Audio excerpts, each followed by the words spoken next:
L'agneau qui avait mauvais caractère. Souvent doux comme un agneau. On a raison, la laine de l'agneau est aussi douce que son caractère. Pourtant, l'agneau Marcel, lui, avait très mauvais caractère. Non, fut son premier mot. Dès le premier soir, Marcel refusa de dormir parmi ses frères et ses sœurs.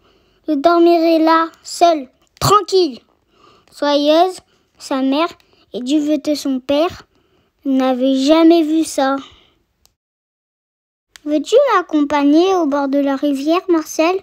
Demanda Soyeuse, sa maman. Non ! À toute question, Marcel répondait d'abord par non. Puis il relevait la tête, réfléchit et marmonnait. D'accord. C'est gentil, Marcel.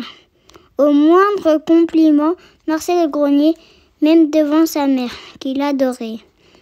Quoique affectueux, il avait vraiment très mauvais caractère.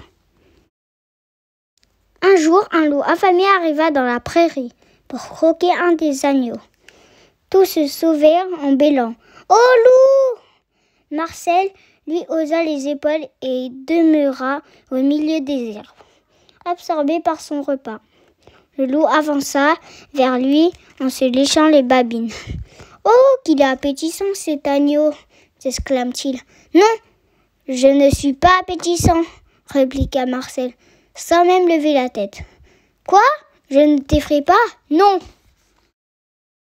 Le loup s'approcha. « Je vais te manger !» « C'est moi qui mange en ce moment, pas toi. Donc tu arrêtes de me déranger, tu me laisses tranquille. » Stupéfait, le loup bafouilla. « Mais enfin, c'est incroyable. Je suis un loup, tu es un agneau, je suis cruel et méchant. Tu ne peux pas me parler comme cela. » Marcel se redressa et, rouge de colère, se mit à gronder le loup. « Je te parle comme je veux, non ? Mais pour qui tu te prends ? Fiche-moi le camp. Tu n'es pas chez toi ici, tu es chez nous. » Pour la première fois, on vit dans la forêt un loup s'enfuir, poursuivi par un agneau furieux qui lui criait dessus. Le lendemain se tenait le grand conseil.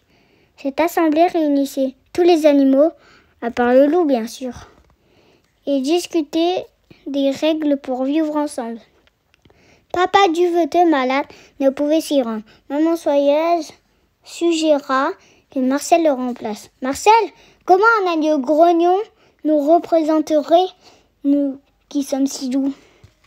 Maman Soyeuse insista. « Marcel, remplacerais-tu ton papa au grand conseil ?» « Non !» Soyeuse connaissait son fils, elle continuait à le fixer avec beaucoup d'affection. Après plusieurs minutes, Marcel grommela. « Bon, d'accord. »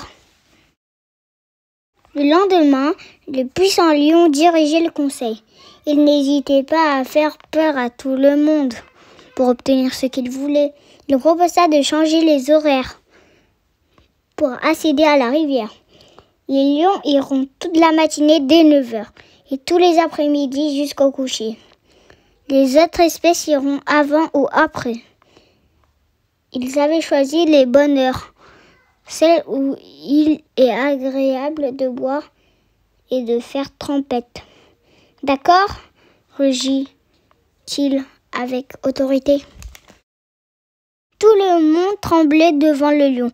Ni l'âne, ni le zèbre, ni la gazelle, ni le cheval, ni le lièvre n'osèrent le contredire. Pourtant, il ne leur resterait pas assez de temps pour approcher de la rivière. Dans le silence, on entendit soudain « Non !» Les têtes se tournèrent vers Marcel. « Vous occupez la rivière trop de temps et au meilleur moment. Vous ne pouvez pas tout garder pour vous. »« Quoi ?» tonitra le lion.